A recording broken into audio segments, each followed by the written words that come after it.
Hey everybody, welcome to Dragonbane at the Adventure Archive. Hope you're all doing great tonight. We are moving toward the end game very, very soon of The Secret of the Dragon Emperor. Now, you'll realize we probably won't hit every adventure site. So those will be for you to discover with your own players, because we are anxious to get into the next campaign with some new characters.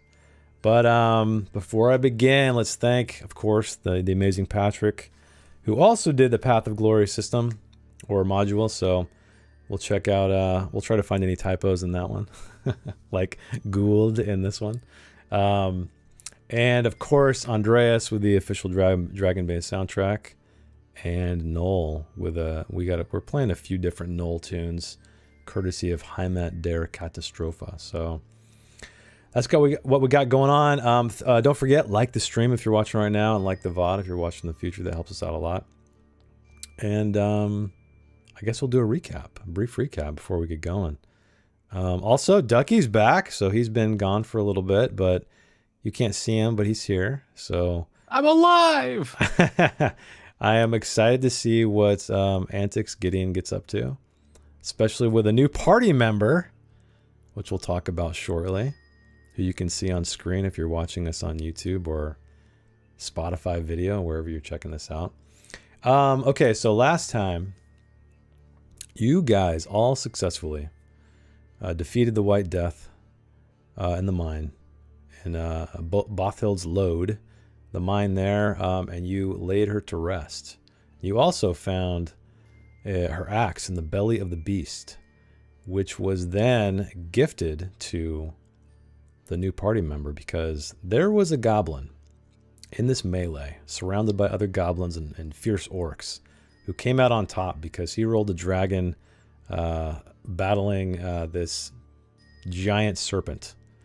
And I guess after the combat, the party decided they would like him along. He seems like a good ally. So here we are introducing Peabody, the goblin. And if you want to know why it's called Peabody, you'll have to watch last week's episode. You'll find out. So after that, you guys headed back to Outskirt, resupplied, and yeah, MVP Body. That's right, because he was the MVP. After resupplying in Outskirt, I think it was Bramble. He fashioned a open helm. So he's outfitting, so Peabody's looking pretty cool. He's got this sweet helmet that was, I think it was, you guys smelted down the armor from the elf knight that you vanquished in this this little farmstead we're looking at right now, Cora's farmstead. And there's a few sheep baaing in the distance, but the house is empty. She has retreated to Outskirt to stay with some family, because you guys advised her to after the crazy combat you had with these cultists. So who knows if they're going to be back, and she has a little son to take care of, so she's lying low in Outskirt. But you guys came all the way back here because you have a goblin with you, and you guys know that goblins, they're not necessarily accepted widely in the human slash elf slash mallard slash dwarf realm, that you don't see any goblins running around Outskirt, basically. So you guys played it safe, hung out at Cora's. That's where we're going to begin. You guys are all out here, 12 past morning. You guys have news of a mysterious temple that is wreathed allegedly in purple flame, that is to the northeast. So here we are. You guys are standing out in this this rocky meadow in the shadow of Cora's cottage. What would you like to do?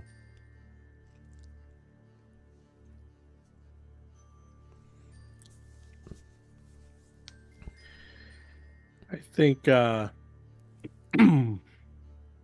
think I am probably sitting on a stone somewhere, Okay. smoking my pipe, enjoying some tea, and let me look at the area. Sorry, I was trying to find the map. So yeah, I'm probably like right over here somewhere, chilling. Okay.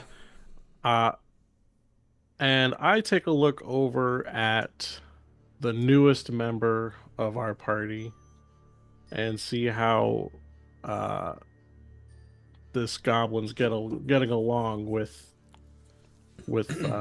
Bramble. Just observing. Okay. So I think that Peabody is like sitting in Bramble. Maybe had just given him his helmet after it's done, and kind of like made a big deal about like this is this is to show you that you are part of the group, and we want you to stay alive. And Peabody is just like in like it was tears immediately. It was a long like I can't believe you did this. This is so wonderful. I've never had anything of such value. And he keeps on taking it off and putting it back on and taking it off and looking at it and like yeah, he is beside himself, I think, just like stoked to be part of whatever that is going on. I don't think he even fully understands what is happening. He just like loves that he is a part of something that is like more than what it was. Yeah, he's part of something. He's met some new friends. He's got an amazing axe from the belly of a great serpent. He's got this awesome helmet. I mean, yeah, he's a pretty stoked guy, I guess.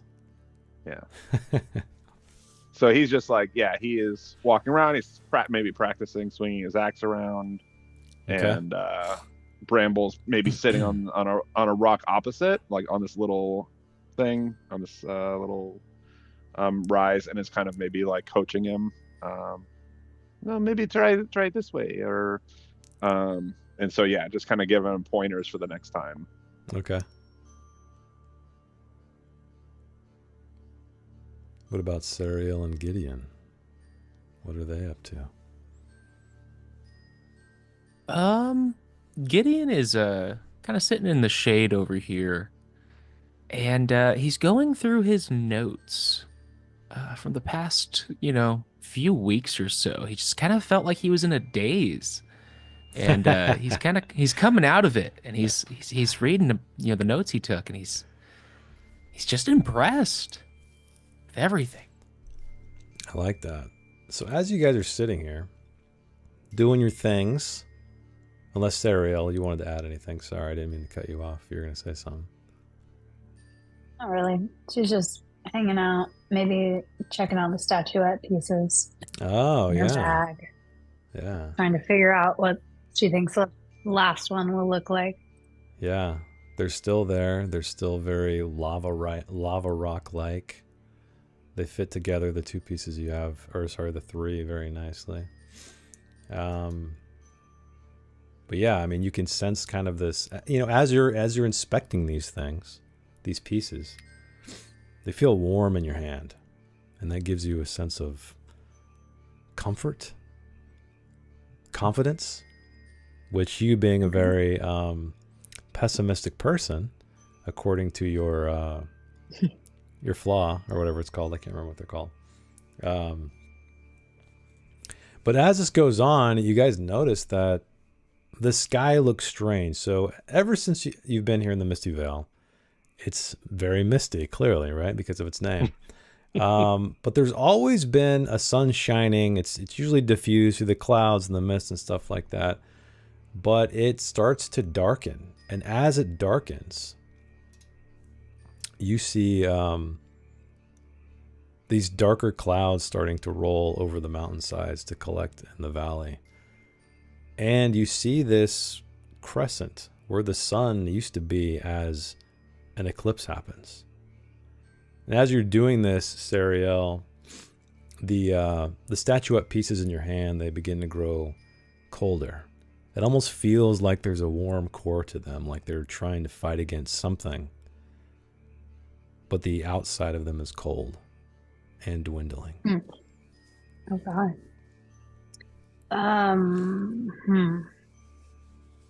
I think we need to hurry up and find the last statuette piece as soon as possible.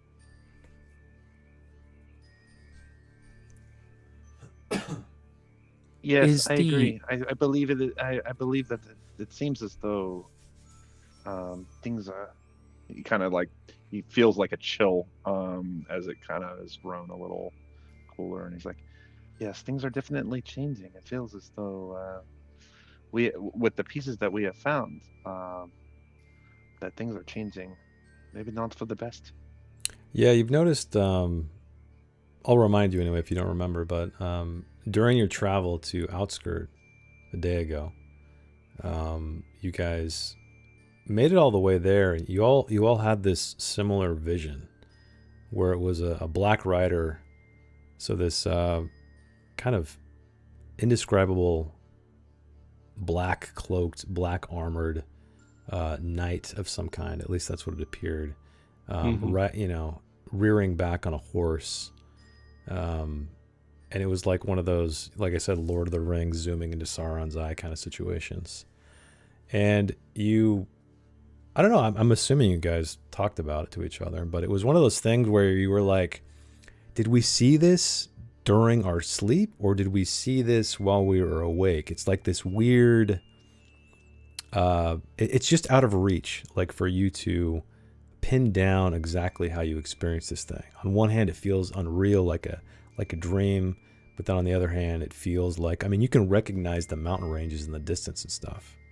So yeah, it's an odd sort of in between dream and waking kind of vision. At least what you think.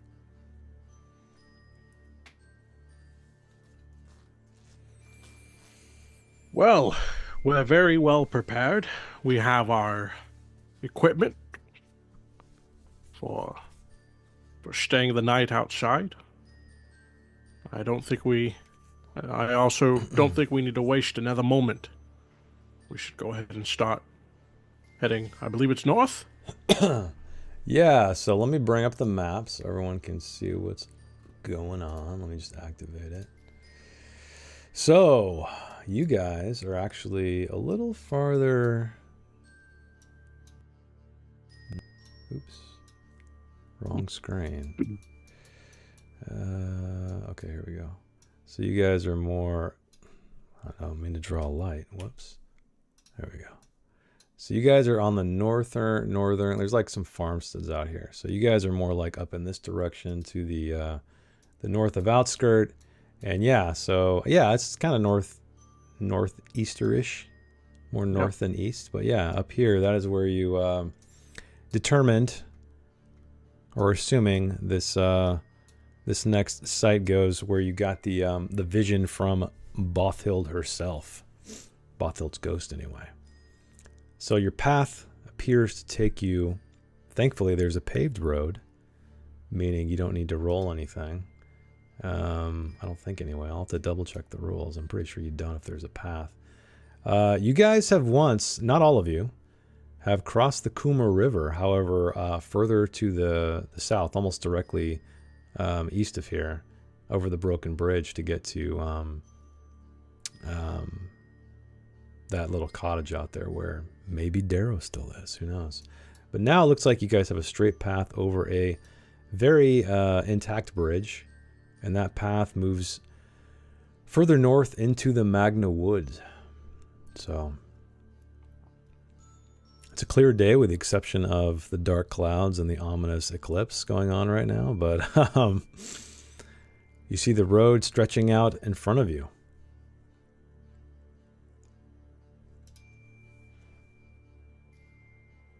What a I beautiful think day for adventure. So I just wanted to. So as far as whenever Bramble was crafting Peabody's helmet, I think that he might have done it so that he's able to kind of keep his ears inside and not get, which kind of may give him makes a little sense, bit right? of- Because he gets a bane. He gets a bane to awareness rolls. Yeah. So Yes, if it's that's true. Yeah. So yeah, it kind if of it's maybe like in mumbles it a little there, bit. yeah, exactly. But it also maybe gives a little bit of an added. He does not outrightly look like a goblin. He might. Oh look yeah, like yeah, yeah. That's a good something else, point. just Yeah, with good point. that in mind, that maybe traveling might be a little bit safer for him. Yeah, yeah. If he's not doesn't just immediately look like a goblin. Yeah, he could be a he could be a very weathered halfling, maybe, I guess. I don't know. I mean, you could also do something too. I mean, if you're to be doubly sure, like put, like a cloth around his nose and mouth or something. Yeah. Yeah, no, that's a good point though. Yeah, he's pretty well concealed. He's got the studded leather on. He's got the helm, which is just showing his face, not his ears. So yeah.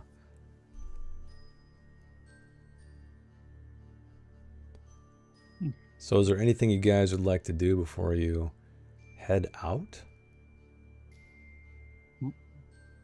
Yep, we're good. We're ready. Okay. All right. So horseback. I believe you guys can travel 30 kilometers by horseback. So to the bridge itself is about, looks like 17.5. And then, well, look at that. It looks like you can just make it by horseback. So you guys take off. I'm guessing you're going, oh, well, you have normally 2 to a horse, right? But now you have this little third guy. But since he's tiny, I'm guessing that's not a huge deal to get him on the horse's back or some fashion, right? Maybe he's hanging out in a saddlebag. I don't know. Yeah. But you guys make your journey. It's an uneventful journey. There's just kind of this ominous, like, feeling. It's like this heaviness. And as you're traveling closer and closer to the mountain range, to the Magna Woods, you arrive at this bridge. And the bridge is abandoned. There's nobody there. Nobody crossing, nobody waiting. The water is moving swiftly underneath it. Just across it to the northwest-ish, you see kind of dilapidated. It looks like maybe it's a cabin or a small farmstead that's fallen into ruin. It looks abandoned from your vantage. But yeah, you guys are at the start of the bridge. Would you like to continually make your way down the path? What's this bridge made out of? It's made out of stone. So ancient heavy stone. When you inspect it, you see that there are some indications of the ancient dragon empire. Sort of weathered and etched, but weathered into the stonework on the sides of this thing. But yeah, it's heavily coated with moss because again, everything around here is always veiled in mist. But it looks relatively steady. So Sariel, this looks a lot better than the bridge you crossed the Kummer River many moons ago. Good. So yeah, go ahead. Quickly referencing my Grammar of the Dragon Tongue tome that I have. Yeah. Is there anything written on this bridge? No, there's no writing that you can translates? see. I mean, I guess you can kind of like, if you wanted to hunt underneath it or somewhere, but like from what you can see, walking along the top, there's no kind of ruins or anything like that. There's just these weathered sort of draconic looking heads that are mounted here and there. So that's mostly it, and then some kind of like, I don't want to say Celtic knotwork, but some just designy stuff happening, but no words that you can see. Well, as we're riding across, I'll be like, look, Bramble, this is the stonework we originally came here for. Part of why we came into this land, for you to observe and study.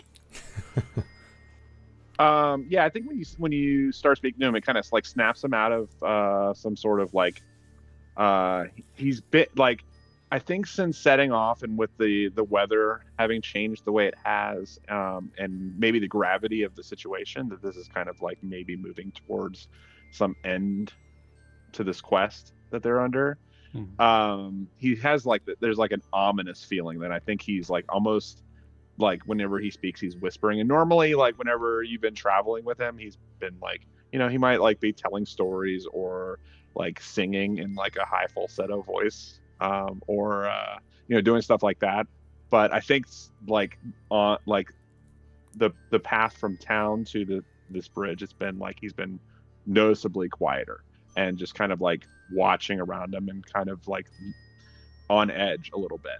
And so like whenever you speak to him, he kind of like snaps like he wasn't expecting any noise at all, and he says, "Oh, yes. Oh, it's very nice. Yes.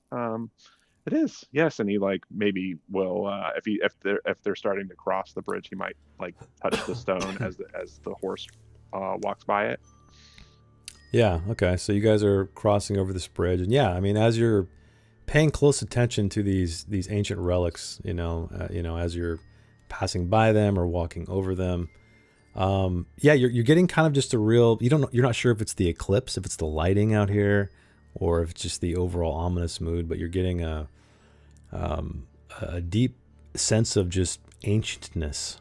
All of a sudden, you've been all around the Misty Vale. You've experienced a lot of these various locales that have been, just assembled of ancient stone. But for whatever reason now, this bridge it feels, I don't know, you feel it like an entity almost. But you guys cross it, nothing happens. The Kummer River, like I said, is still rushing by very quickly. There's no giant sea serpents that rise out of it like last time. But you guys make it onto this road. Night begins to fall, so it's getting darker and darker and darker out here on the road as you guys make your way through or into the Magna Wood. So you are now flanked by these dark trees, these dark tall pines, and they're kind of creaking in the wind, almost in a language of their own, whispering and creaking. But as night falls, you see another kind of light. It's a purple light. It's this purplish, it almost looks like the flicker of a campfire, and you see it between the trees. So it's off to the east in this direction. So you guys are kind of heading, I don't know why my pointer's not working. Oh, because I'm in light mode. Let me, there we go, this will work. So it's off to the east, right over here. And as you cross the path, you'll notice too that a lot of this, there's like this broken stonework. It's this ancient road. It almost feels like there's been some importance here. Most of it's dirt, but you do see that there were some stone tiles or cobblestones and things paving the way here and there. This is the first time you've seen a road like this out in the Misty Vale, so you can only surmise that maybe this pathway held some significance at one time. But yeah, there is a purplish light, almost like a campfire, happening to the east of you. You're of course free to ignore it and keep moving forward, but that is what you see. Peabody might point that out. Okay. Might, like, nudge Bramble and say, the whole way for him though, he's like seeing things he probably has never seen before. Like maybe he's never crossed over a bridge. So however you want to, exactly. However you want to like sort of build his backstory as we go, like feel free. Yeah, he's been in caves forever. And so this is wild for him. But I think like as he's like looking around, pointing stuff out and asking questions about things, he might see that campfire and he might like tug on Bramble's his cloak and say, "Look, somebody else is camping. It looks like there's another campfire over there in the woods." And like kind of calling everybody's attention to it and kind of pointing to it. Huh. That doesn't look like your normal campfire.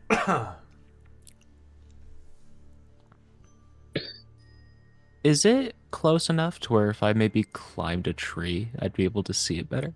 So these woods are very dense. So you're getting like a faint glimpse of this purple light, this flame-like light coming through between the trees. So you don't think really climbing is gonna give you any kind of better visibility. Maybe if you get to the very top of a tree, which you can try. These are very tall trees, but that would be a potentially dangerous feat. But you're more than you are a little frog, so it might be right up your alley if you want to try. I see impending death. So I had to put that on No, hold. yeah, I mean, the more it's funny, the more I was talking, I was running through my head. I'm like, well, you are a very lithe little frog, so you could probably make it to the top. I would require a roll if you'd want to, but yeah, you can. It's do not it. getting up that's concerns me. It's getting down. Ah, getting down. I see. But yeah, very We'll dense catch 'em. forest. There's again, they're kind of swaying in this. It's almost like a breeze you can't feel. It's weird. It's almost like the trees themselves are in this like hypnotic, swaying kind of pattern. Again, night falls. There's an eclipse. The dark clouds. This ominous feeling. The weight of just time and the ancient nature of all of these relics. You guys are seemingly mundane relics, like a bridge and the stone on the road, or the cobblestones on the road. It's just everything's feeling different to you right now. Even like I said, to the fact that trees themselves almost feel alive. And I guess some of you did experience a really alive tree when you guys were heading to Oracle Cave. So there was an ancient. Are they called Ents in this game? I don't remember, but anyway, an Ent. So Sariel, you're kind of keeping an eye out, like you're having like the hairs on the back of your neck are standing up a little bit, and your ears, I guess, are twitching as you're paying close attention, making sure one of these giant trees doesn't start walking forward, because you remember Reginald, who you were with, had an axe, and you know that Peabody has an axe, and you know that the Ent wasn't very happy about having an axe in the forest. So your mind's just kind of racing with all of these thoughts and images. Yeah. All right. I Should we? think that, I was just gonna say, should we set up camp or do we? why it was. I think that Peabody was, or I actually think that Bramble was going to ask you, Serial, remembering the way that you were able to stealth through some of the caves whenever we originally, the first set of caves that we met. Have you ever seen anything like this? This purple flame in the forest? Is this familiar to you at all? Great question. Do I? Do I recognize No, it? you've never seen anything like this. Yeah, again, Yes. it really feels like a campfire in the thick of the woods, but distinctly purple in hue. So not any like any fire you've ever seen, but you get that sensation like if you were just to take a standard campfire, seeing it through trees, just shifting the color, that's kind of what it looks like. But again, you guys are surrounded.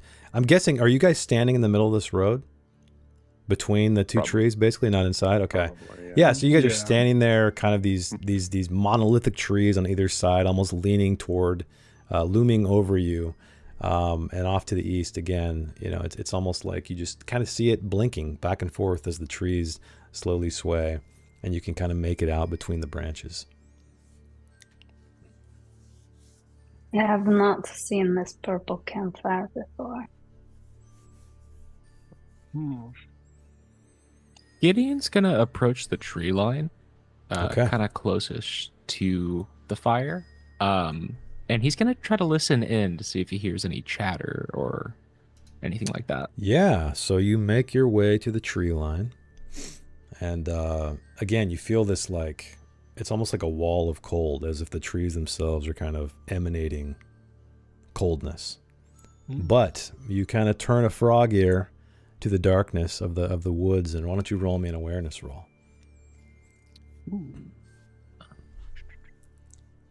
I have to remember how to roll.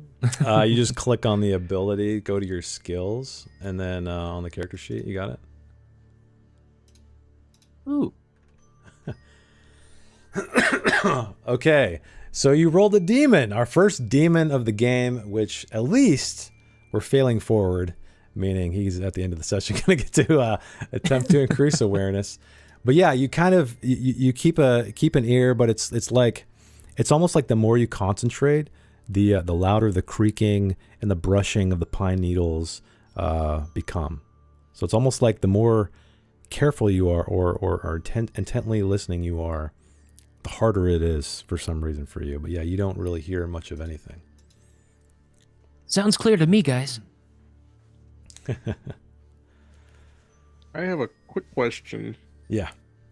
Does Serial, do you still have, and this is not an in-game question because Donovan wouldn't know about this, but do you still have access to your fox companion? No, because I am paired with this horse. Oh, okay. That's right. But also when you, yeah, anyway she would be, because once you, I think once you go into an environment that is not It's compatible, natural environment. it Yeah. like vanishes, right? So a fox would never be, and she's been in dungeons and stuff, so even if she did have it. But I am kind of curious now that he brings it up. Yeah.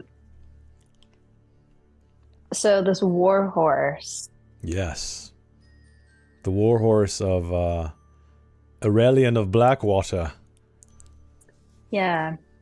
Is there some kind of mechanic we could use that's like a certain amount of days I have with it, like it gets used to me? Or do I have to stay paired to it in order You for can it to try. be... So I mean, it's going to be one of those things where you can sort of relinquish your charm, whatever we want to call it, and see what happens. See what I happens. mean, you can also roll a, I would say like let's see, maybe a beast lore. Maybe that would give you some insight into like maybe how it's feeling outside of you know. Yeah. Can I roll a beast lord now? Yeah. So maybe you kind of like Oops, slowly I did the start. wrong thing. You slowly start pulling away your. I didn't mean to do that. I pressed the wrong button. Oh my and I God! You increased my beast lore. increased it. Nice. What? How How do I can? get rid- How how do I convenient. fix that? Can I increase Yeah. my beast lore first before I roll? I haven't can. brought it I back can. down. I can. Let me find it. I can change it for you. No, I changed it. I So, was able to oh, you change that. did? Yeah, it's back to 14. So yeah. So yeah, you can use beast lore to kind of read this this steed. Okay, so that's a failure at a 16. I You can can't. choose to push it if Yeah. you'd like. Gain a condition. No. I mean, a fox would be useful right now, but I don't know if this is the right time to like mess with a war horse. I just Or to remembered gain a a spell I condition. have. Well, look at that. We used it right before we killed a bunch of Peabody's buddies. Bird Song. I can cast Bird Song to get a bird and have it give me a boon on awareness checks. There you go. So yeah, this- I mean, you could take this a one- gander. Only works outside. So I will do that. I use 1 willpower to cast that. Okay. And with the bird's help, I'm going to try to see if Donovan can figure out what's near this purple flame, what this is about.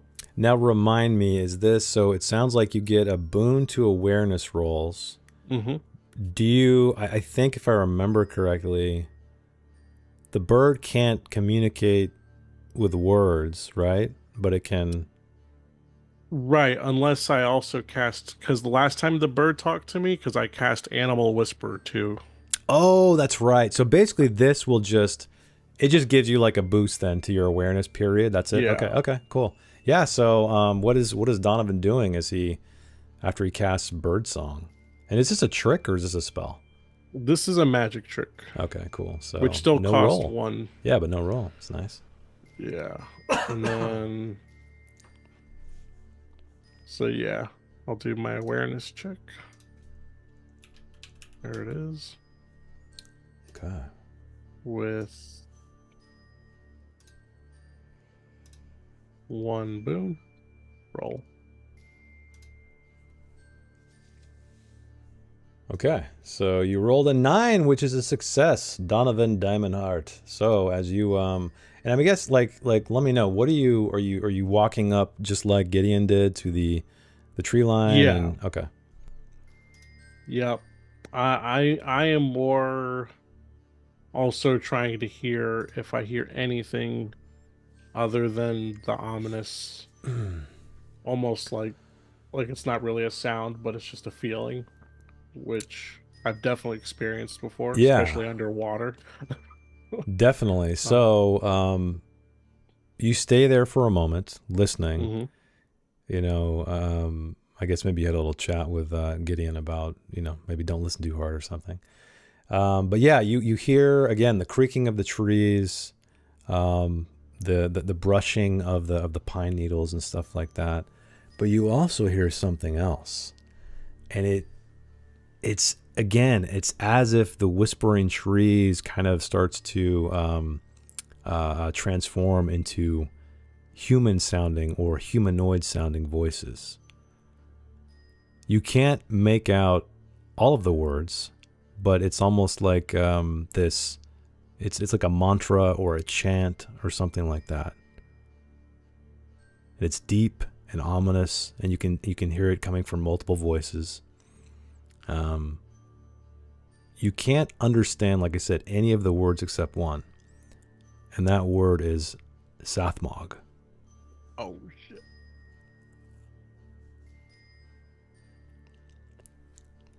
So as you are like doing this, I think that Peabody like walks over to next to you and is like staring out in the direction of this also, and then like looks up at you and says, maybe we should just go out into the forest and see it. Maybe they're friendly.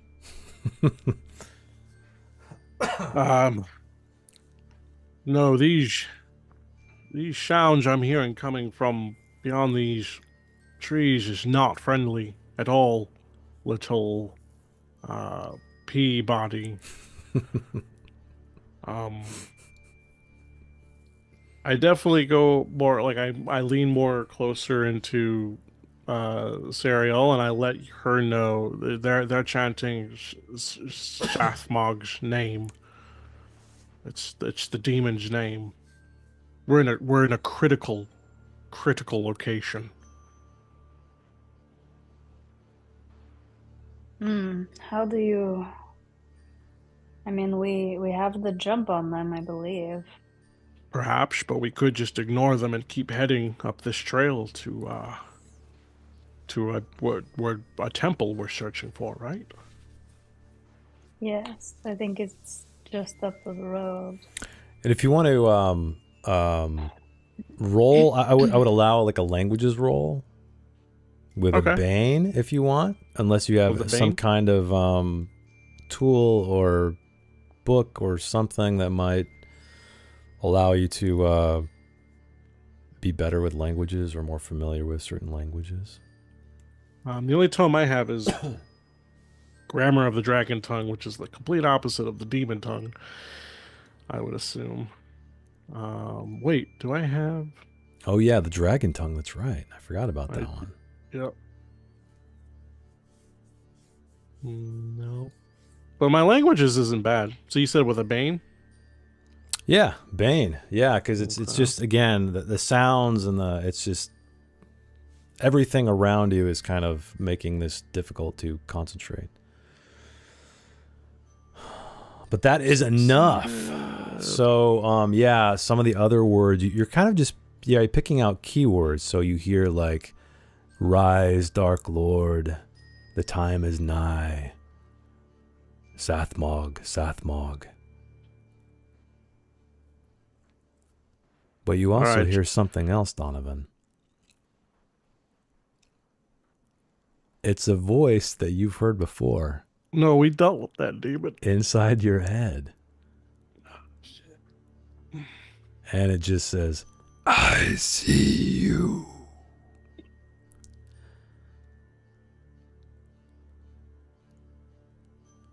What do you want? Come to me. And with that, you feel like a tug on your chest, almost as if there's like a thread right in your sternum, kind of pulling you forward. It's a cold touch that turns very hot after that. You don't see anything whatsoever. You just kind of jerk forward a bit, but you get a distinct sense of a demonic presence in that direction. Well, Soon. That's got to be dealt with. All right, so Donovan tells Serial, I'm hearing that, I'm hearing a voice in my head, and it's the same fell creature that hindered me in the caverns that you found me in. I need to deal with this. Well, how will you deal with it? We need to go towards that campfire and extinguish it. And Uncle, what are you saying? Did you say that there's something there? There's voices coming from that direction. They're chanting a name, yes. And I'm starting to think, we should eliminate them. They could ambush us later in the temple if we're not careful. And Donovan's like really, I can't roleplay it that well, but he's more frantic than I'm being. Yeah, of course. So as this is going on, you guys are kind of talking this through. There's like a gust of wind comes through the trees, and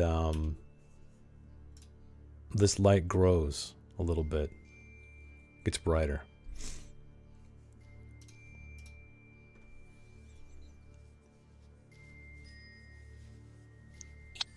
If everybody starts looking like we're about to enter the forest, I think that Bramble will take out his he's off the horse. He will take out his warhammer, and then he'll look over at Peabody, who will take his bow and arrow off of his back.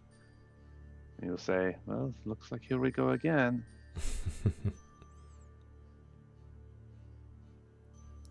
And they will like both stand at the tree line with everybody. Sarah will take out her bow. Okay. I guess we should tie up the horses. So are you guys all going in, or are you sending someone to scout, or like continuing on? What's the plan? I think a sneak attack would be wisest, so that maybe the sneakiest players, the sneakiest of our party, go first. Medium sneaky. Medium sneaky. A medium sneaky. I think Same. both Bramble and Peabody are wearing armor, so I think they automatically get Banes on sneaky. Yes, on being sneaky. Yeah. True. Because of even the studded leather, or is it the helmet? Yeah, no, the studded leather added. Wow. Sneaking. Yeah. Interesting. That might be the most sneaky. That's brutal. So we'll take the rear. Okay. Or I'm gonna sneak. Yeah, you guys are also like more than. I mean, you can send one in. You don't have to all go in if you don't want to. Is it just Serial, or is it everybody kind of Serial taking the lead and everybody following?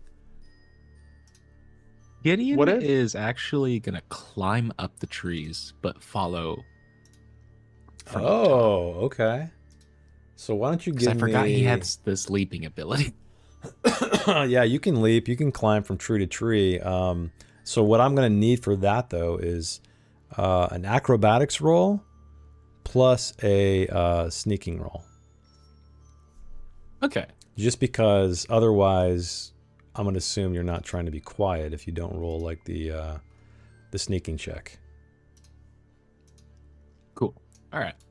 Do you want me to roll that now, or when like? Well, let's see. Okay, so tell me what's the actual marching order? So Serial in the beginning or in the front. Can I suggest that maybe Serial goes first and either comes back and gives us a report on what's at the fire, or gives us a signal for us to head in, like a bird call or something. Oh, man, That could work. That makes sense. I think that Do a Beastmaster. Bramble and Yeah. Caw-caw. Caw. I think Bramble and Peabody will like come enter the trees, but just like maybe a yard into the shadows and just crouch and wait Okay. until either she comes back or until she hears until they hear like a maybe pre-planned whatever bird call Serial does best. Yeah, you guys enter the forest, at least the ones of you who are saying you're going to enter, and again the ground is like just it's a carpet of pine needles, and it's almost welcoming. It's comfortable on your feet. There's a nice little cushion, a little spring. But Serial, as you make your way through the forest, why don't you roll me a sneaking check?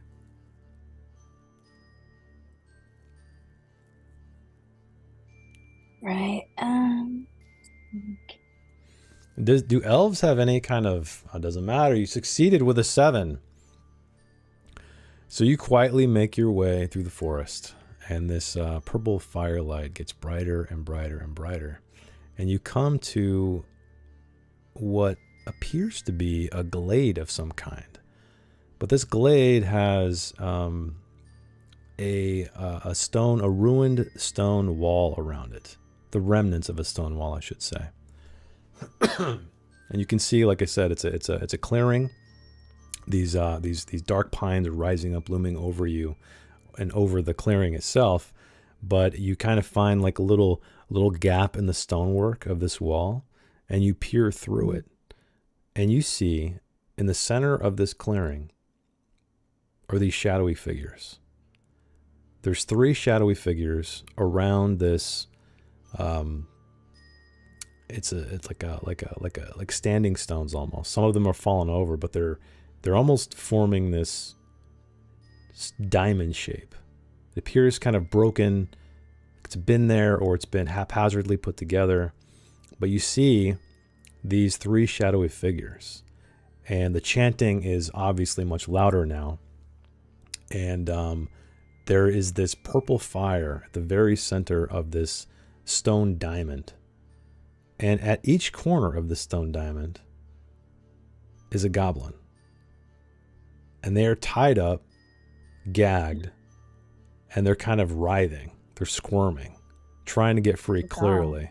And you can see these shadowy cloaked figures, na Sathmok, and they're just over and over and raising their hands, and almost as if they're like doing like an exaggerated prayer or something like that.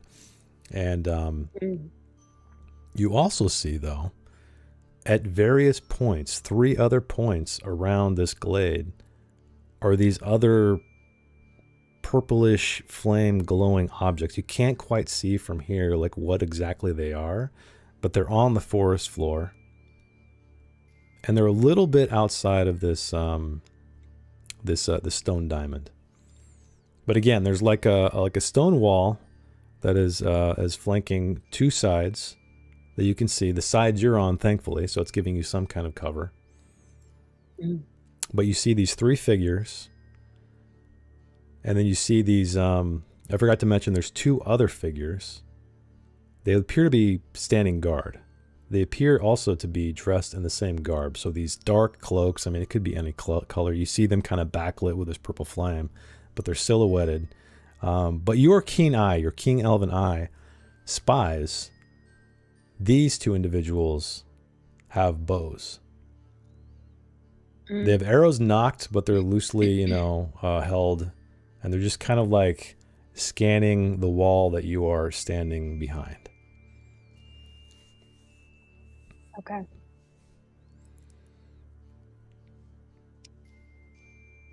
All right, I'm gonna sneak back and tell them what I saw. Okay. Let me know if you guys need any more, like, me to repeat any of that, because I know it was a lot. So I'll tell them about the wall, about the archers, about the goblins, the goblin friends. Yeah, Peabody like grabs Bramble's arm and then like looks at him, and like Bramble looks and can see like his eyes in the darkness behind this and underneath this helmet. And I think Peabody whispers, we have to help them. We have to help them. We can't let them stay like that. And Bramble like looks up and around at everybody else. I think you're right, Peabody.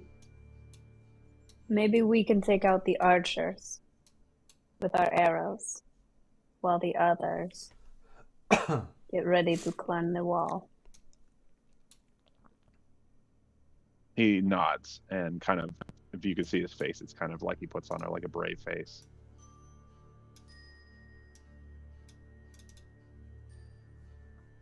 Yes, I can handle these archers, no problem. From a distance. I forgot about that. Although, how sneaky is it? It's not very sneaky, but it'll get the job done. I can smite more than one target at a time. True. I could attack from the trees if we need to be quiet. We should be quiet at least at first. Go slowly through the forest until the archers have until we can see them clearly, and see if we can take them out before we. Once that happens, though, the surprise is sprung, and we will need to go in and work quickly to take out the others in the center, inside of the walls. I am ready. Are you ready, Peabody? Just, yes, I am ready. Okay. I'm ready too. So all of you are heading in the forest. I'll say since Sariel successfully made her way there, she knows the quietest path. So you guys will all get a boon on your sneaking checks. Good, because I'm gonna need it. Yeah. Are we? Oh yeah, you're. And remember, there's also helping. So if you guys have a good narrative way that maybe could help someone like Donovan who isn't that quiet, tread lightly. Like, go for it. But yeah, thankfully it appears to be more or less a carpet of pine needles. There's not a lot of twigs, so. Peabody's gonna roll, so he gets a boon, which He's gonna get a even it boon. out. What is his sneaking? It's pretty high. He has a 14. Oh, okay. Oh yeah, that is great. It could work out. And so Sariel, I want. Wow, just barely 14. Sariel, I'm not going to make you roll again since you already successfully snuck your way this way. So Peabody's in. I guess we just need Bramble, Donovan, Gideon, and let me know if you guys have any other approaches outside of. Oh shit! Double demon. I mean, should I even Donovan. roll, or is this it? Well, why don't we let's talk about Joey's like holding his head in shame on stream. He's like, what happened? I think this might be the first double demon. So think of it like a milestone. It's an achievement of sorts. Yeah, well, I guess explain to me how you guys are working through this forest. So I'm guessing Sariel is in the lead. Who's after her, and so on and so forth. Well, I guess Peabody would be going after. They both have their arrows, their bows and arrows ready, so they're sneaking after. Okay. Maybe Bramble is going forward, but maybe holding Donovan's hand, like trying to guide him through the forest. And he is doing really well. He's picking out the path really well, but I don't know what Donovan did. What did you have to roll, Donovan? Is it like a 4 or 5 or something? 5. A 5. Okay, so double Double demon. Okay, so Bramble successfully is quietly following along. Serial's already at the rock wall. Did you roll for yeah, Peabody as well? He succeeded. So I'm guessing Donovan is his old creaky bones are kind of taking up the rear. What about Gideon? Is he taking to the treetops? Is he just kind of taking Serial's advice and following her footfalls? What's going on? I think he's gonna take to the treetops. Okay, so then, yeah, just give me an acrobatics and then a sneaking. I hope this works. And don't forget, your sneaking will get a boon. Ooh. So acrobatics, easily. So you're moving like a ninja through these treetops. A ninja frog. Battletoads or something like that. And, okay, you also succeeded. So you, again, move like the whispering wind of the trees through the treetops, and you make it all the way. You have a great view, actually.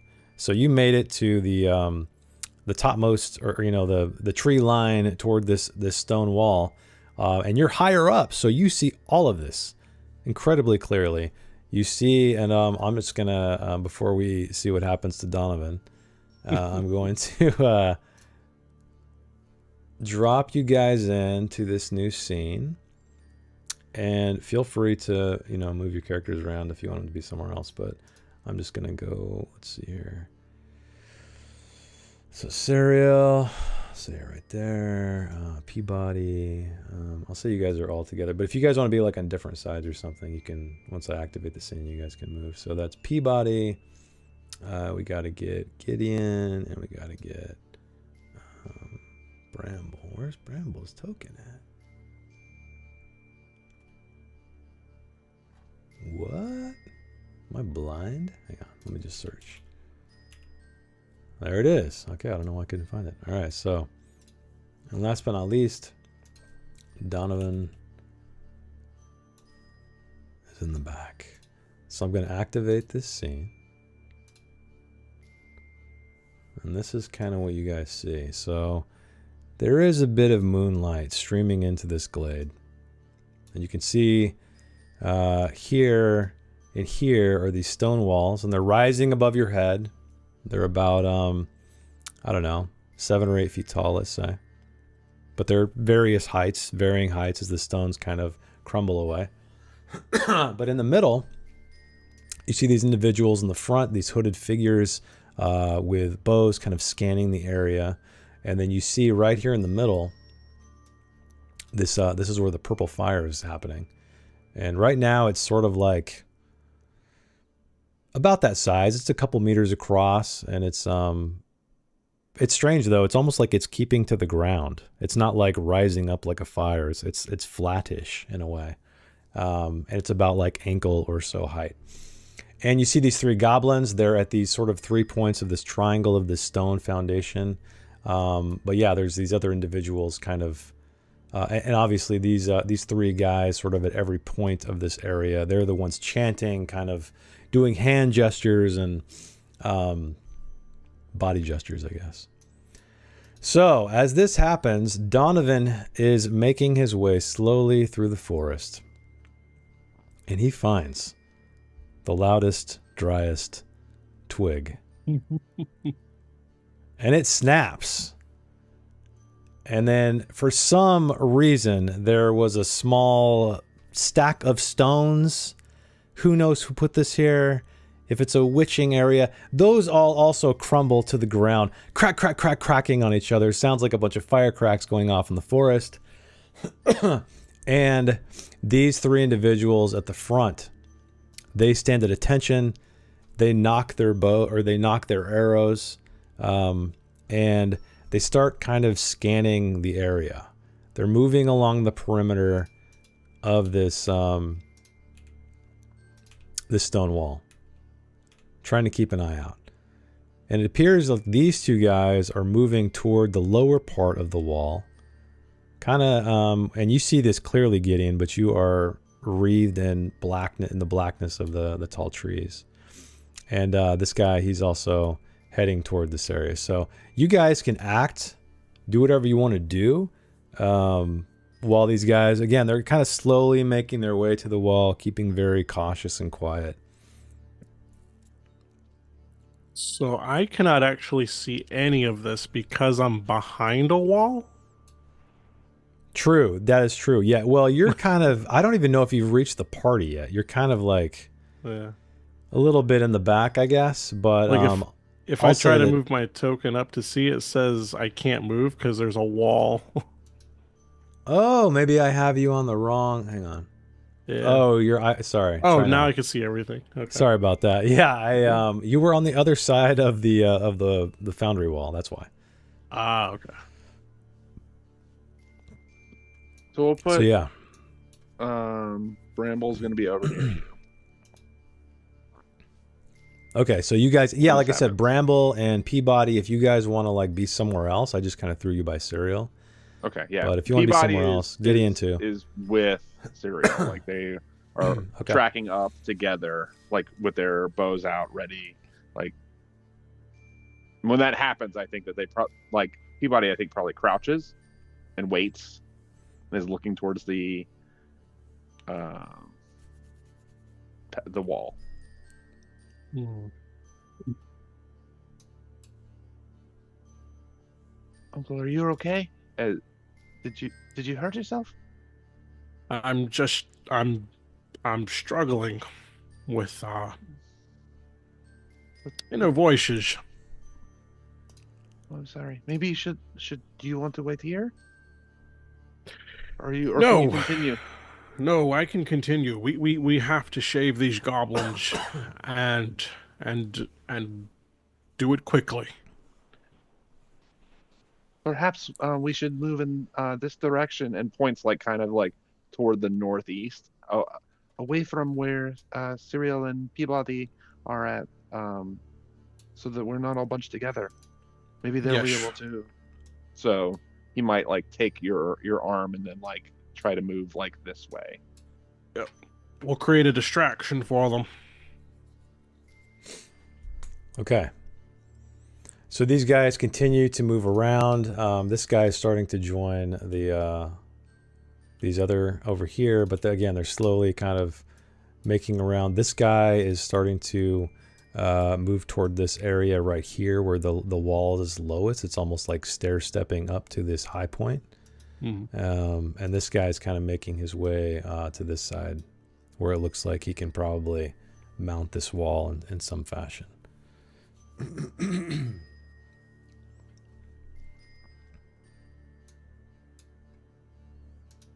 So, okay, so Bramble, you've kind of gone. Donovan, what about Gideon and Serial? What are you guys, and then also Peabody, what are you guys up to?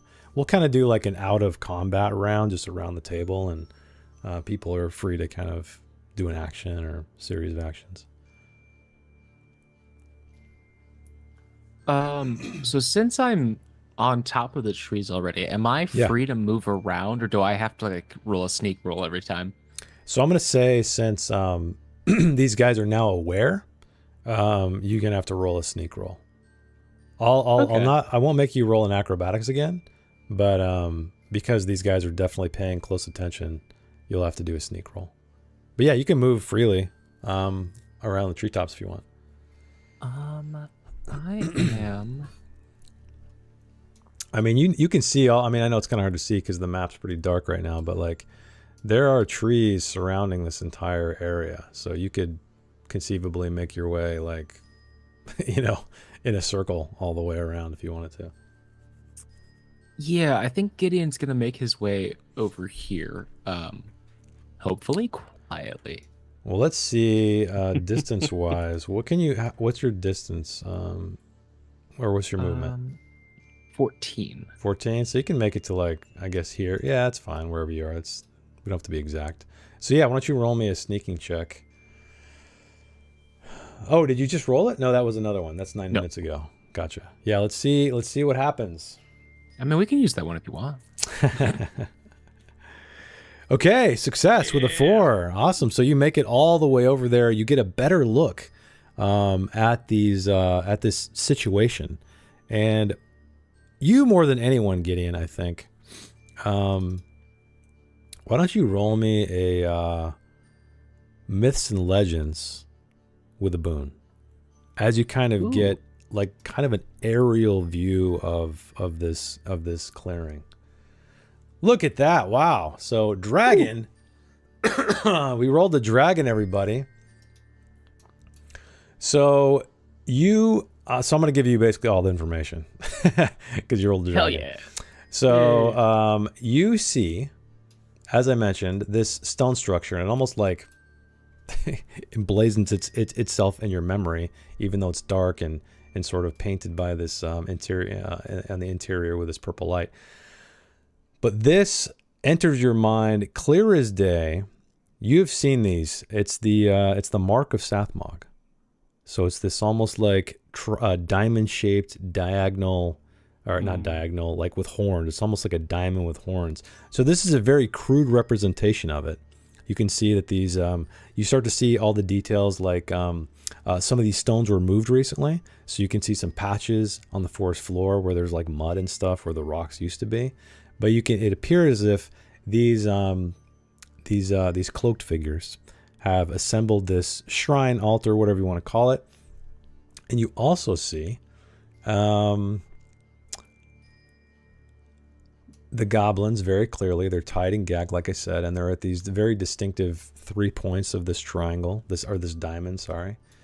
And these items are very, very clear to you as well.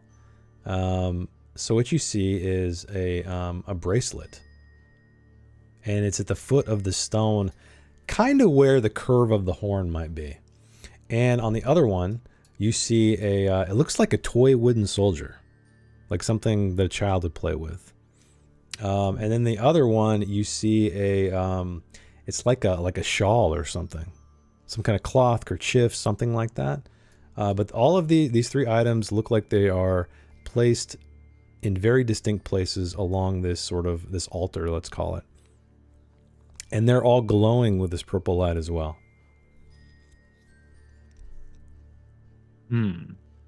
Okay. And you see these goblins, they're kind of, they're squirming, they're trying to get out. They don't seem to be have any opposition, but I guess these cloaked figures are very confident in their ability to tie them up.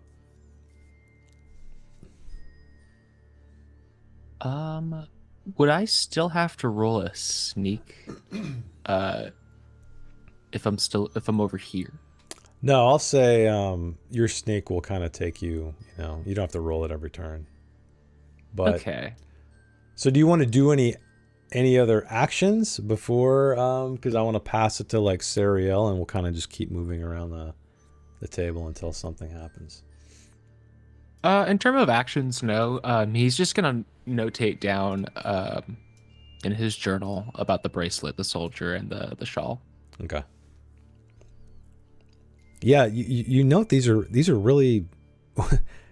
I mean, you've read extensively. You've studied legends and lore and cults and all this stuff, and never have you seen items like these. These seem to be items that were belong to very normal people, villagers or something like that.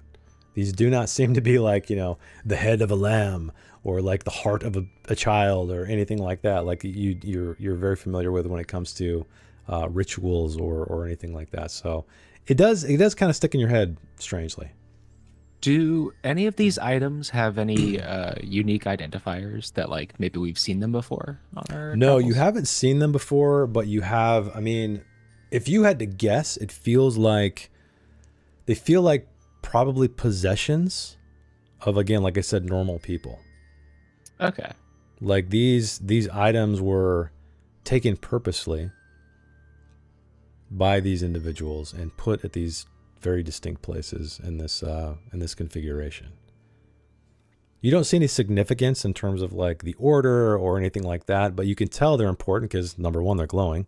Number two, they're kind of at those kind of equally, more or less distributed around this shrine/altar thing. Okay.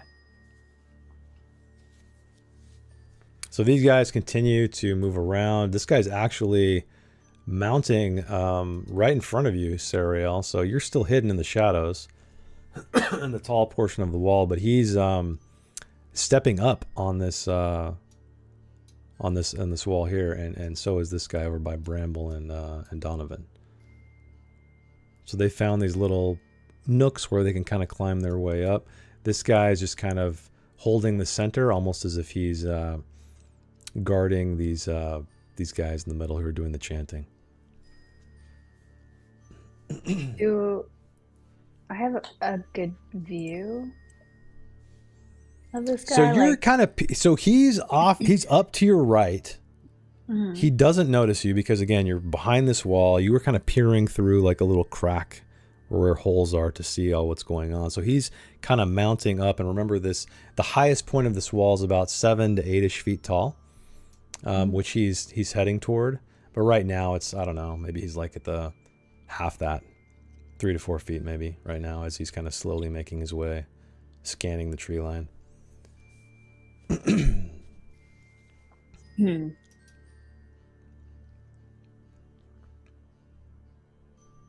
But he doesn't see me at all. So. No. You're hidden in the shadow of the wall.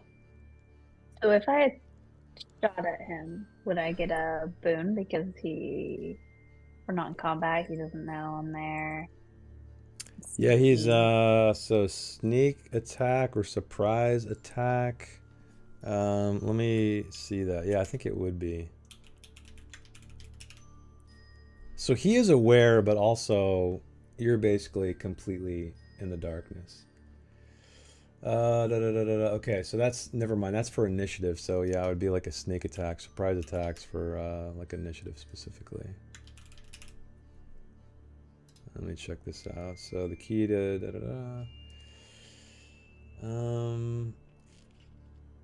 oh, is there a let's see, you can be done with both a ranged and melee weapons, but never during active combat. So here we are. So first you need to make a sneaking roll. Actually, never mind, because it says moving close enough to attack in combat within 2 meters. You're already there.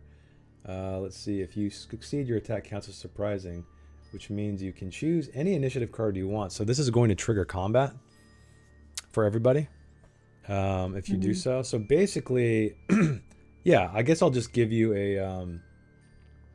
oh, actually, you're actually doing an ambush. I'm reading the rules in real time here. So it's a lying in wait for an enemy and attacking as it passes by. In this case, each victim makes an awareness roll to spot the ambush with a bane if the attackers are well prepared, which you are. All those who fail get the bottom cards. Okay, so this is an initiative thing too. So you tell me, is that what you want to do? Basically, when you do this, he's going to roll an awareness roll with a bane because you're in good shape. But that will definitely trigger initiative if once you let loose that arrow. Yeah. Okay. Oh, I wasn't saying I'm gonna do it. Oh, but... you're just understanding. Gotcha. But someone's got to do something, so maybe I will.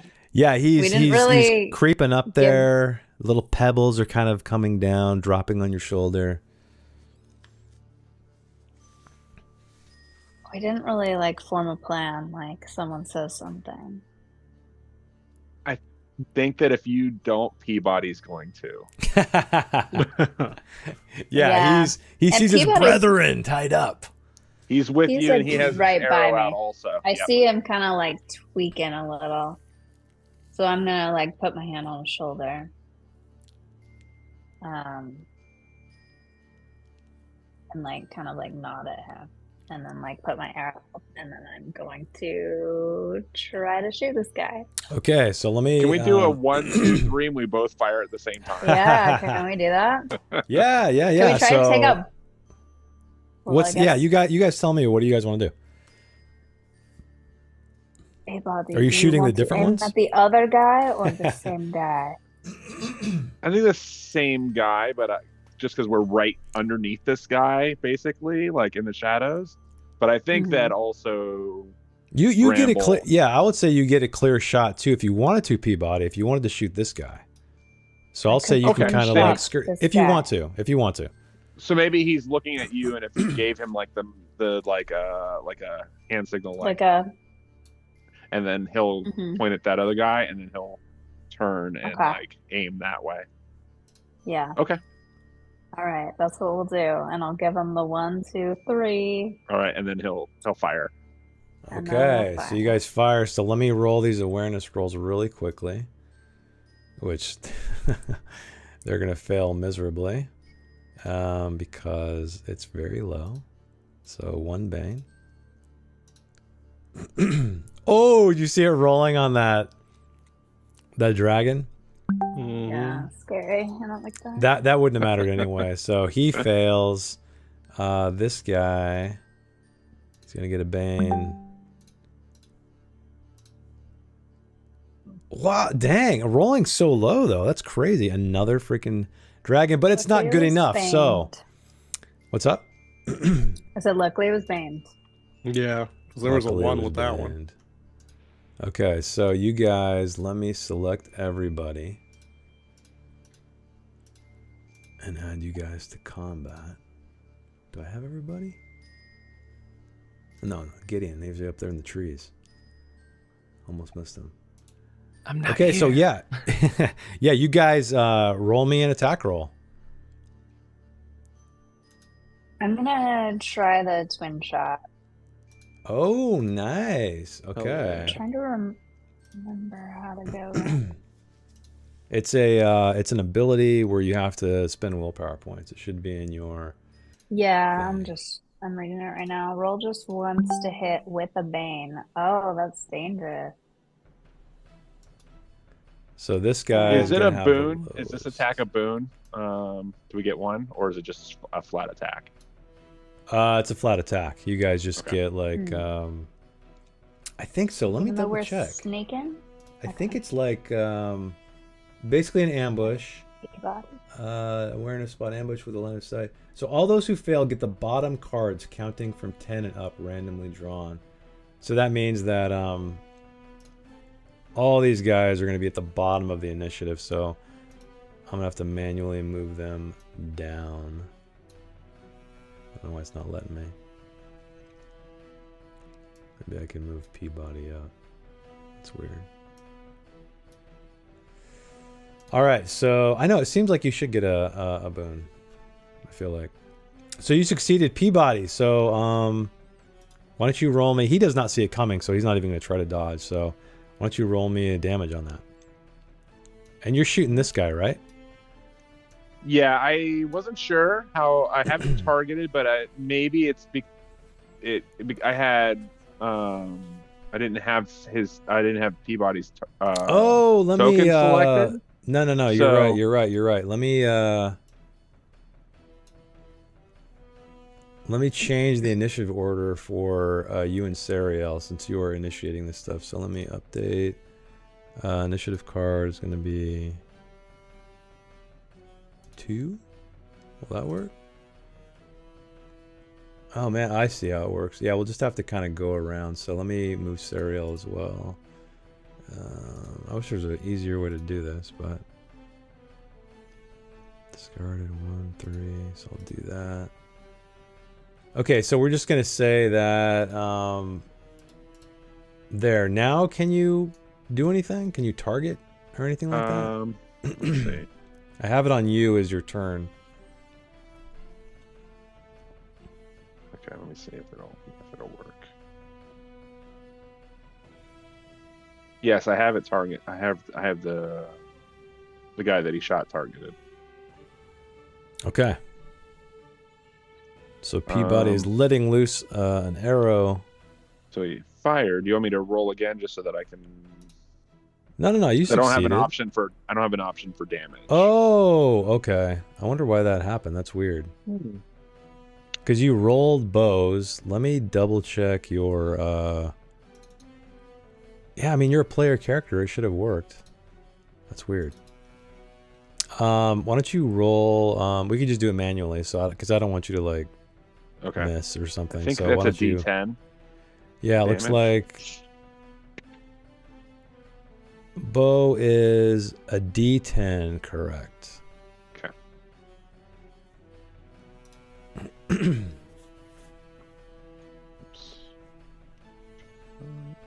And I'll just manually.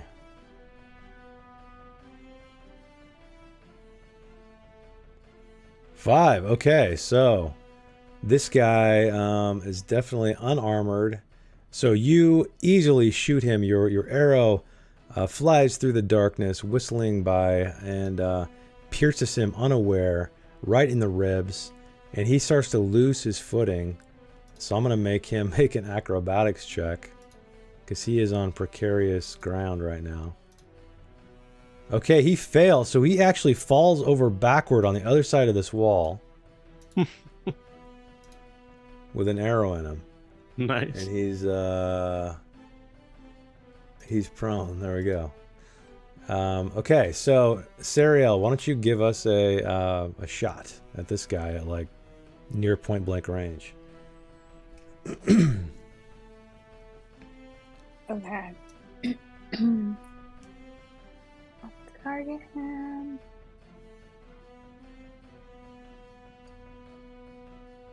And then I guess I'll roll with a Bane since I'm trying twin shot. Let me make sure that you're selected. That should work.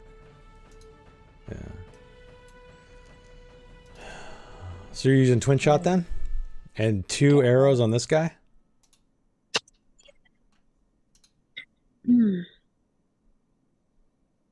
Yeah, 2 arrows instead of 1. Roll once just to hit with a Bane.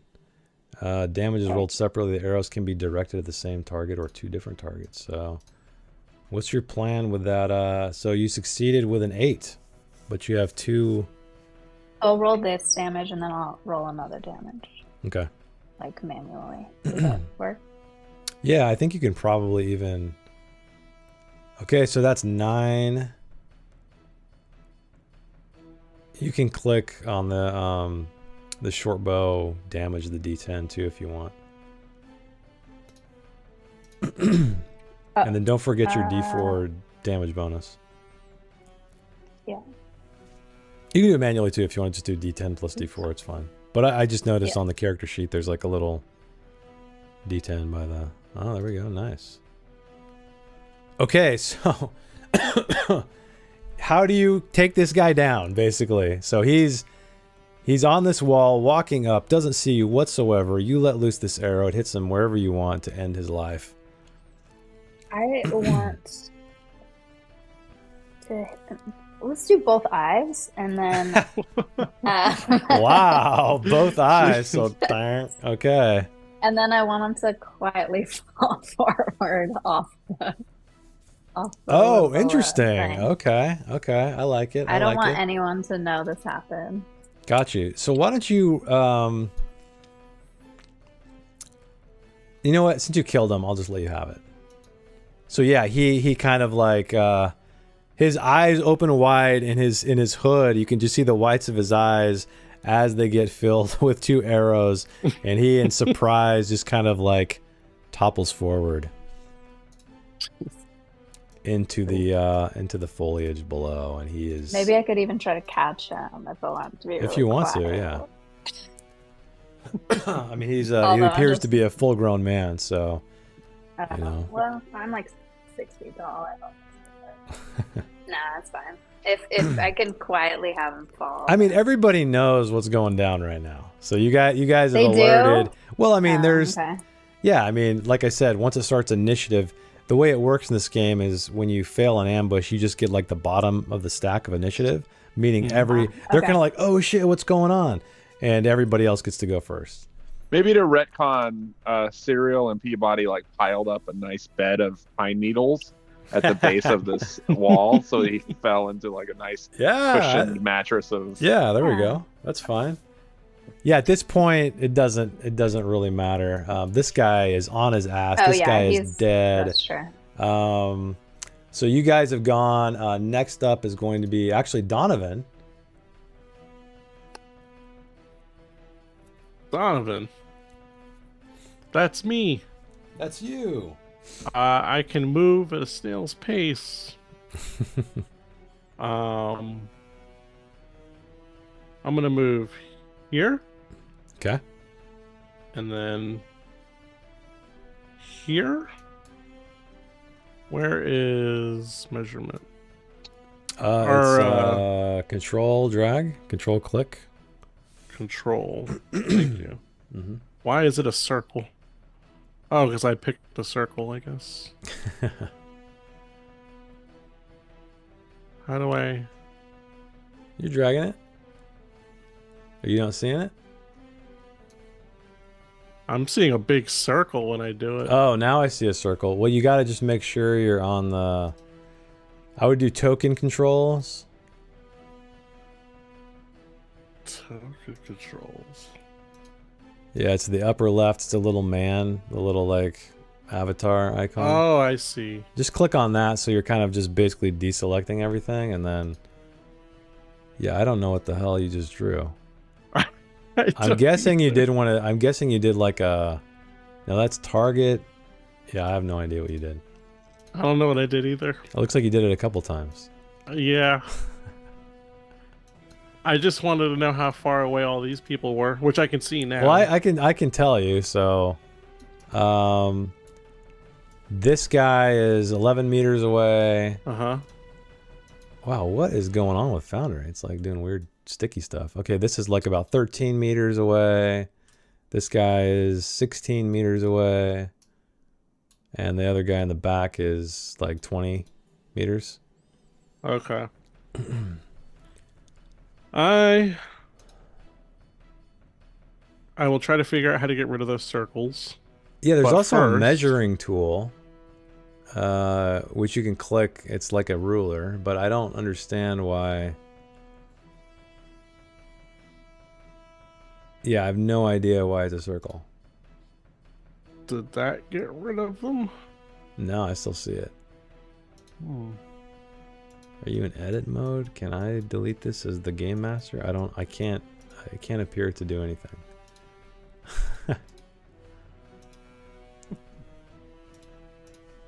Hold on, this is not good. We're having technical difficulties. Can you Are not you do able anything? to like drag click on it and then hit delete? Well, I didn't get kicked from from Foundry, but when I clicked on the circle, it gave me two options: log out or restart application. Let me just hit F5 and refresh on my end. It might. I don't think it'll kick you guys, but let's see what happens here.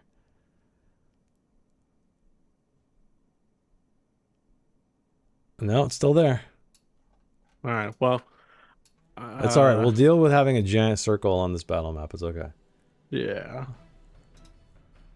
Let's do. That's the safe zone. We can't take damage there. Yeah, there you go.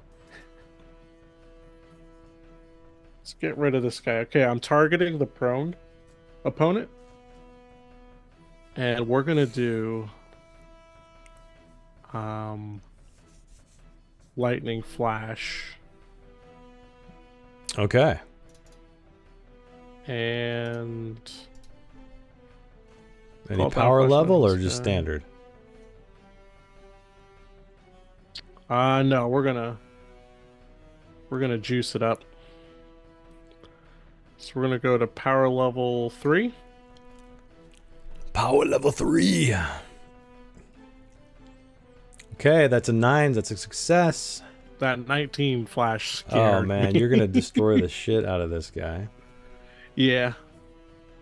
Taking no prisoners. Oh man. Okay, so however you want to take this guy out, he's lying down trying to collect himself as this lightning rains down on him from the dark skies. It ends with a big flash and a Wilhelm scream. I love it. He looks like one of those, like when Dr. Manhattan, right? Yeah. You see like the skeleton inside, and it's just like a Yep. electric. Okay, cool. All right, so would you like? I guess you've moved all you can move. Yeah, I did. So Serial's gone. Peabody's gone. Gideon, you're up next. All right, time to make things complicated. So, is there fall damage There is fall for damage. frogs? Yes. Well, I mean, are you just thinking about leaping down? Yeah. What if I were to theoretically leap onto somebody? Oh, I see what you want to do. So yeah, falling on a hard surface inflicts a number of d6s bludgeoning damage equal to half the height of the fallen meters rounded down. A fall of less than 2 meters inflicts no damage. So if you want to say you want to move down a little bit off this tree, I don't know how high you are, you can do a successful acrobatics roll, and that will reduce the number of d6 by half, rounded up. And armor does not protect. So if you want to do a cool maneuver, so I guess this is the way it's going to work. If you want to roll acrobatics and you're trying to land on somebody, if you fail, then you're going to hit the ground and you're going to take damage. But if you succeed, I'll say you don't, because you know, you're landing on a person. So with that being said, could I then use my ability leaping? Because then it says I can jump as far as my movement horizontally or vertically if it's half. But it says then no acrobatics roll is required. I guess. And then so, the jump then. can end with a melee attack. Hell yeah. That's exactly Hell yeah. that's exactly what that ability is used for. So yeah, it's 10 meters away, so I'm guessing you're trying to leap on this guy, right? Yep. Okay. All right. So yeah, Alright. you leap out of the trees like a mad frog, and are you just brandishing your whip, bringing it right down on him? And is this your spider whip, right? Spider web whip? This is the spider whip. So what I'm going to Awesome. do is I'm going to land on this guy, Okay. but then I'm going to use my melee attack to see if I could pull this guy into the fire. I think that's that's almost 7 meters away. So you know what? that I'm would really be- zoomed out. That makes a lot more sense. That would be like 15 feet. I think we determined basically the length of your whip is like sort of, it counts as like a spear. So you can, I think you it was can like, hit 2 somebody a meters. square away, about 4 meters, but yeah, exactly. Yeah. So there's to be like a gap. So unfortunately, you could hit this little goblin guy that's tied up. I don't know if you want to do that, but he's close enough. There's also Well, this in that object case- here that's close enough. I mean, that wouldn't be an attack, but you could, whip it if you wanted to. I think we're just going to attack this guy. Okay, so you are flying through the air like a mad frog, and whipping. So yeah, why don't you give me? And this guy is chanting. Okay, so he's not trying to dodge whatsoever. So give me an attack. Yeah, here we go. Okay, glad it wasn't that demon. So you got a 13, which is a success. So yeah, roll damage. Okay, that's 7 points of damage on this guy. So let me deal damage. 7. Oh yeah, roll me a d6 too, because if you're using your webby whip, if you roll a 1, it's gonna stick to him. Okay, it does not stick. So you get a nice attack. You lash him across the chest, and it splits open his cloak, and it falls to the ground.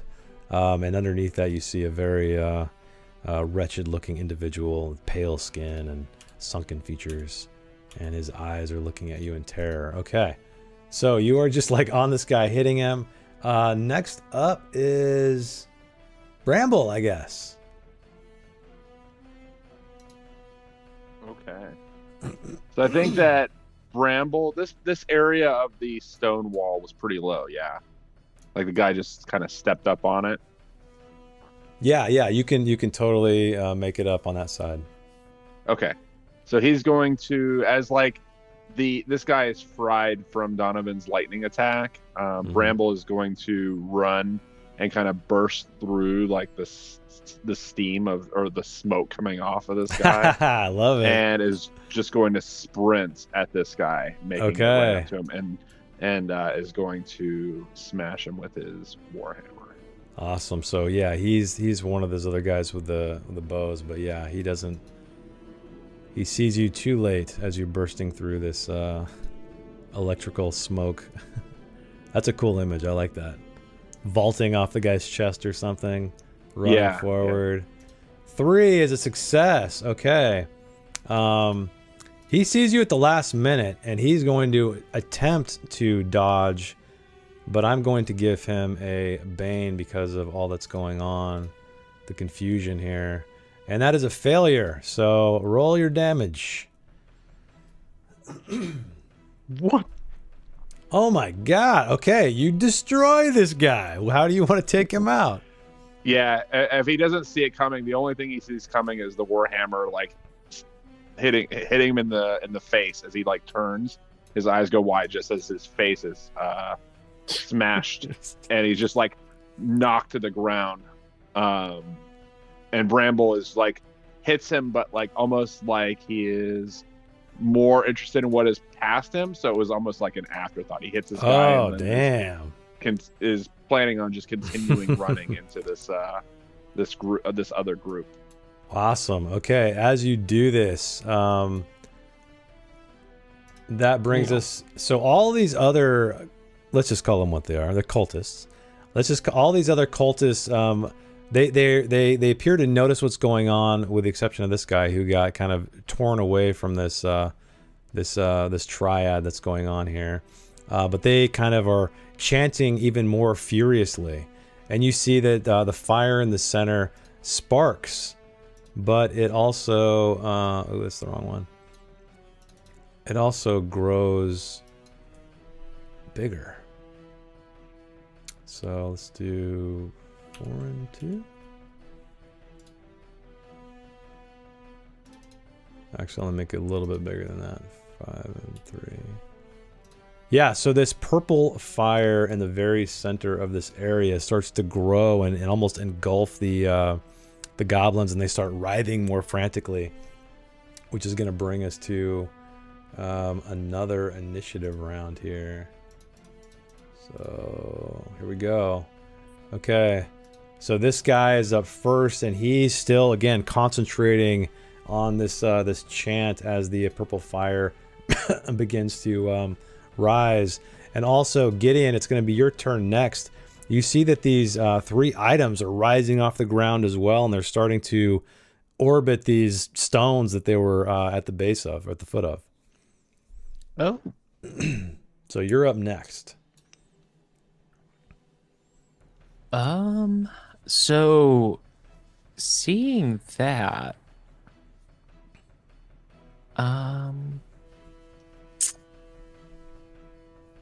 Gideon is going to leap again.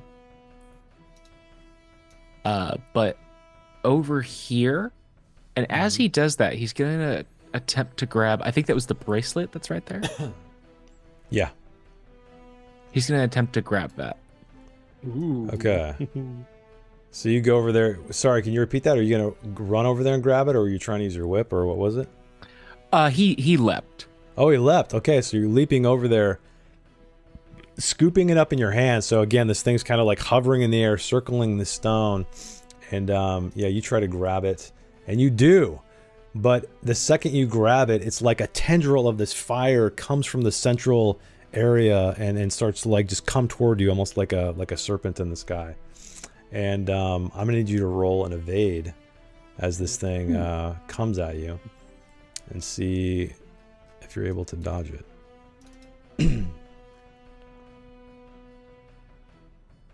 Survey says no. Oh no! Okay, so wait.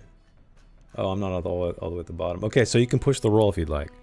Ooh, You rolled a yeah. 14, I'm gonna go with it's a failure. Scared. Yeah, as this fire comes out, and 10 is enough, so you just duck right out of the way in your fear, and this fire kind of like, it's almost like a disembodied hand trying to rip at your face, and then it kind of gets sucked back into the center. But you have the bracelet. I'm gonna try to put it on, or would that count as another action? Yeah, that would be another action, I would say. Okay. So you and then moved, since you leapt, or did you? No, you didn't move. You just leaped over there. Yeah, and since I leapt, it says the jump can end with a melee attack, which is made with a boon. I wonder, is 4 point? That's kind of in range, right? Well, I guess what I'm going to say is I'm going to make it not a boon because you technically would have been an action to scoop up that bracelet. That's fair. So I'll Okay. still let you do it, but I think it would be like a non boon roll. I can do that. Because technically, it'd probably be the action would be you grabbing the bracelet, but this sounds cooler. Okay, that's a success. Easy, easy, easy. So you're whipping like this guy right here. Yeah. Okay, yeah, he's not. He's very focused. He looks fearful. You can see sweat and color draining from his face as he sees this whip coming toward him. So he takes 6 points of damage. Let me target this guy. Okay, and you hit him, and he stumbles back a step, and this is the only guy that's chanting. Oh no, this guy's chanting again too. Yeah, he's not dead. So these two guys are starting to get louder while he kind of gets quieter. It's almost like they're trying to make up for the loss of him. Does it impact how large this this fire is? So the fire's still the swirling? same. Yeah, the fire's Okay. still the same size. It hasn't like shrunk or anything yet. But the one thing like I said, you do notice is these two guys, and there's fear on their faces, as if you're interrupting something, perhaps. Their cadence increased and the volume increased of their chanting. Okay, so next up is going to be not the dead guy, Donovan. We're gonna move up. And I'm gonna yell out, Bramble! Stop the one directly to your left. I'll get this one on your right. This one right here? Yep. And I'm going to target this one. That's on your right. And we're gonna blast him. We have got to get them to not do what they're doing. Flash lightning. 3. Roll.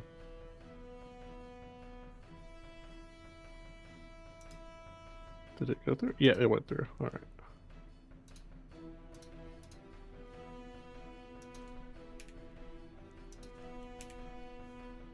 Okay, so 19 points of damage on which guy? This guy? yeah. All right, that basically destroys him. So however you want to do it. I'm just like quickly popping these guys Okay. out with this. All right, so this guy manages to move forward back into his spot, and he starts chanting along with this guy, but they're looking more and more distraught as it goes on. So Bramble, you're up. Listening to Uncle Donovan, Bramble is going to charge, stepping on the smashed face of this guy as he walks by. He's going to run past him and is going to take a charging swing at that guy. Okay. Let's see.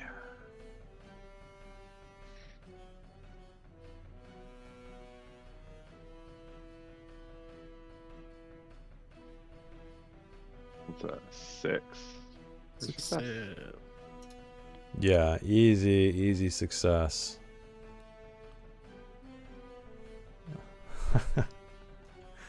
I need to give you guys enemies more hit points, I think. So you absolutely destroy this guy again, however you want to do it. I think like my momentum coming forward it's comical that this guy he smashes him, and I think that You're like a pinball, dude. You're just like boom, yeah, he boom. like launches him past, like maybe not that far, but just like off of his feet, as you know, and he like collapses somewhere over here. Okay. All right, he's dead. As this goes on, It's this guy's. Yeah, I mean, the last guy. It's his turn. That last guy is like shrieking loud as he can.